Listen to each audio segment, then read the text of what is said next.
brought to you by Charity Mobile, the phone company that supports life and family. 5% of your monthly plan price goes to your favorite charity. Buy the way you believe at CharityMobile.com and use promo code TRADITION. Regardless of these rumors about traditional Latin Mass bans coming down, at the time I'm recording this, it hasn't come down yet, and if it's going to at all, given the mixed reporting on it. One thing is for certain, the powers that should not be running the church are very concerned about the growth of traditional vocations. We've seen this in the holdup of the ordination of some priests in France, where because they were dedicated to tradition and the traditional sacraments and the rest, they may not get ordained. We've seen this elsewhere. Countless examples abound of this, including in the text of Traditionis Custodes itself, the dubia response that was issued after it, and in various speeches and things from modernist prelates. We have a story out of Europe that really puts a new spin on this. You see, the SSPX are in what's considered a state of irregular communion, is the latest phrase I've seen from very pro-Francis outlets, which is actually a better description of them than the traditional way people have said, which is partial communion, which is a nonsensical term because there's no such thing as partial communion. The Vatican has always said they have an irregular canonical status, and so irregular communion is actually a much better term for it. They're kind of in canonical limbo because of their ongoing 60-year dispute now, or 50-year dispute, with the Vatican about doctrinal issues involving the Second Vatican Council. And we have a story out of Europe. The SSPX have ordained a bunch of new priests, but at the time of these articles, one of these articles being reported, the local diocesan bishop had tried to stop it from happening. Now, he has technically no authority over the SSPX, but he tried to stop it anyway. Why? Let's go to the first story here for some context into the second story.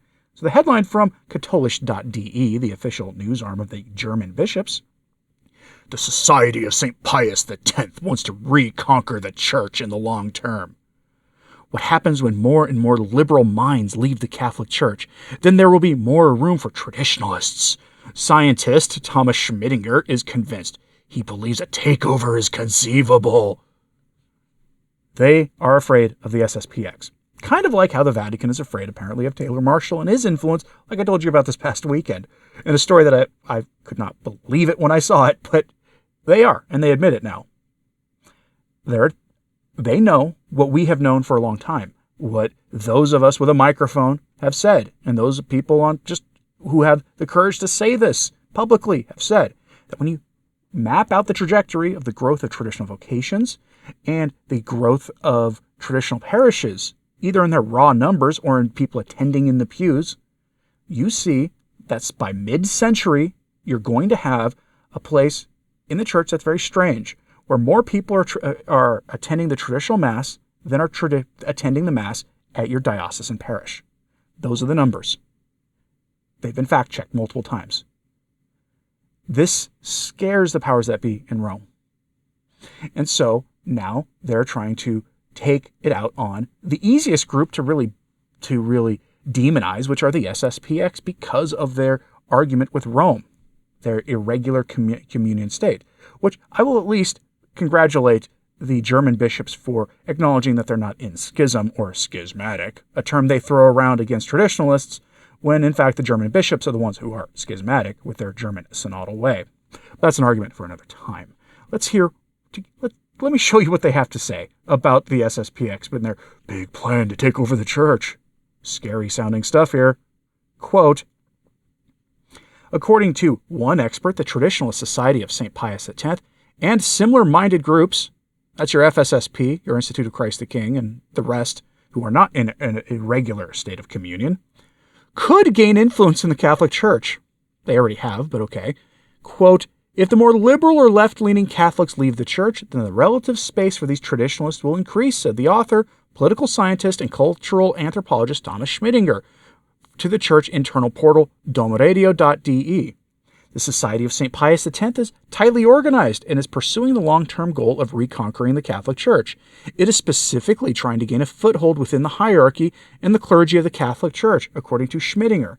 The idea behind this is that at some point, the lax Christians, the liberals and leftists, from the Society of St. Pius X's point of view, will all be grayed out of the church, and then the Pius brothers can take over the storm-ready bunch. As the liberal and progressive part of the church is shrinking, this is by no means unrealistic. On the other hand, he could not currently imagine a reintegration of the Pius X brothers into the current Catholic Church. At the moment, the expert sees the Society of St. Pius X primarily as a danger for children and young people growing up in associated families, quote, because they're trying to keep these young people away from society and other Catholic structures in order to create a parallel society. According to Schmittinger, who has written a book on traditionalism in Austria, among other things, this happens in their own boarding schools and youth organizations. With regard to the electoral success of a party in France, Schmittinger referred to the close links between Catholic traditionalism and the extreme right. Marine Le Pen of the party in France had her children baptized in a parish of the Society of St. Pius X. There are also such connections in Austria. In contrast, right-wing extremism in Germany is more active in Protestant-dominated areas. It tends to be anti-clerical to neo-pagan. That's why I don't see many overlaps in Germany yet. End quote.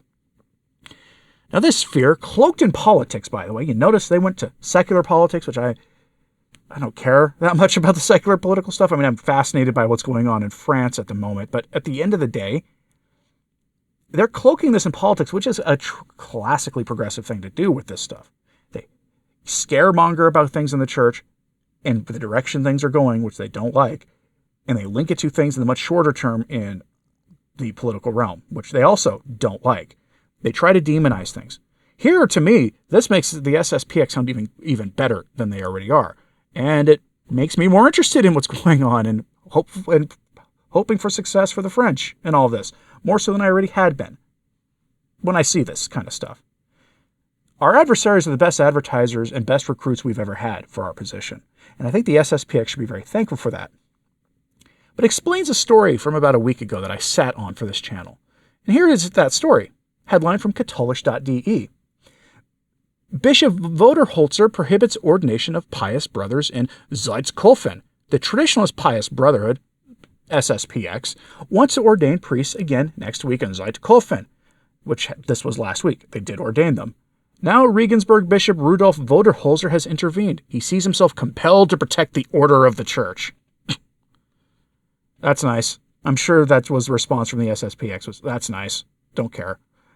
They're irregular communion status, and their absolutely truthful position, which is they believe that they don't need the permission of anybody to ordain their priests anyway, because the kind of organization they are, but they believe that there's a state of emergency in the church, and the first law of the church is the salvation of souls, and because of that state of emergency, they have the right to ordain priests and even consecrate bishops if need be, though they have been very restrained on that.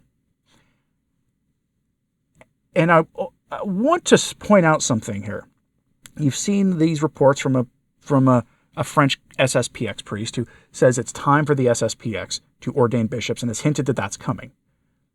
I have internal reports sources that say in the SSPX that they have been having those conversations, but they're trying to do it actually with Rome's permission. They're trying to get a bishop consecrated with Rome's permission, which should erase any final arguments that they are schismatic if Pope Francis gives them permission to do it, even if he is absolutely opposed to everything they stand for. Stay tuned for that one, if and when that happens. They have made no formal announcement yet about it happening soon, so don't expect it to happen this year, but the talks are happening. But they're afraid. The German bishops are afraid because 400,000 people left the church in Germany in 2023. 400,000. Their church is shrinking at such an unbelievably fast rate that they have to be afraid of this. And so, of course, the bishop tries to stop the SSPX from ordaining priests. Doesn't work. They keep trying, but it doesn't matter. The SSPX is the fastest growing traditionalist order in the church. It's the fastest growing religious order in the church. They're going to pass the largest order on the trajectory they're on in a not terribly distant future. That largest order are the Jesuits, and they are shrinking at an unbelievable rate. The SSPX are on their way to surpassing them in the number of priests that they have. When that day happens, you're going to see people have meltdowns over it. You really are. But here are the details about that attempt to stop them. Quote,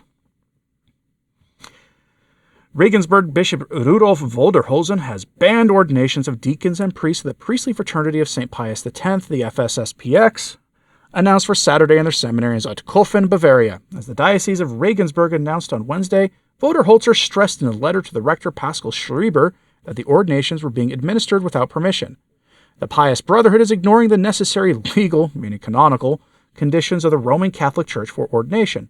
Due to this behavior, I once again feel compelled to protect the order of the Church, and as Ordinarius Loci, the local bishop, to prohibit the unauthorized ordinations for the area of the Diocese of Regensburg, as I have done in previous years, Voderholzer said in his letter. Voderholzer further explained that he hoped that the Pious Brotherhood would make a sincere effort in the future to return to full communion with the Catholic Church. There it is. This would also be demonstrated by respecting the norms of canon law. According to the diocese, the ecclesiastical self-isolation of the Pious Brotherhood is not related to the celebrations of Holy Mass in the extraordinary form of the Roman Rite, which can also be celebrated in many places within the Catholic Church. The decisive factor is question of church doctrine. End quote. Now, too bad that bishop didn't get the memo that they're not in a partial communion, since there is no such thing as partial communion. You're either in communion or you're not. That they, by Vatican admission, are in a state of irregular communion. They're in canonical limbo. He's tried to stop them over the years. He's never been successful, and thank God he wasn't successful here. But they are afraid of the SSPX. Why? Because they know that the tide is turning against them slowly. And praise our Lord for it. We just have to be patient. We just have to seek sanctity. We need to stay close to the sacraments. We need to pray for the liberation and exaltation of the church. Keep the first Saturday's devotion, the first Friday's devotion, and keep going to Mass and telling people the truth about things going on in the church. That's what we have to do, regardless of whatever Rome may try to do to stop it. Time is not on their side. Let me know what you think about this in the comments, please. Hey, like and subscribe if you haven't. It does help. So does sharing this on social media. That helps too. And as always, pray for the church. I'm Anthony Stine. Ave Maria.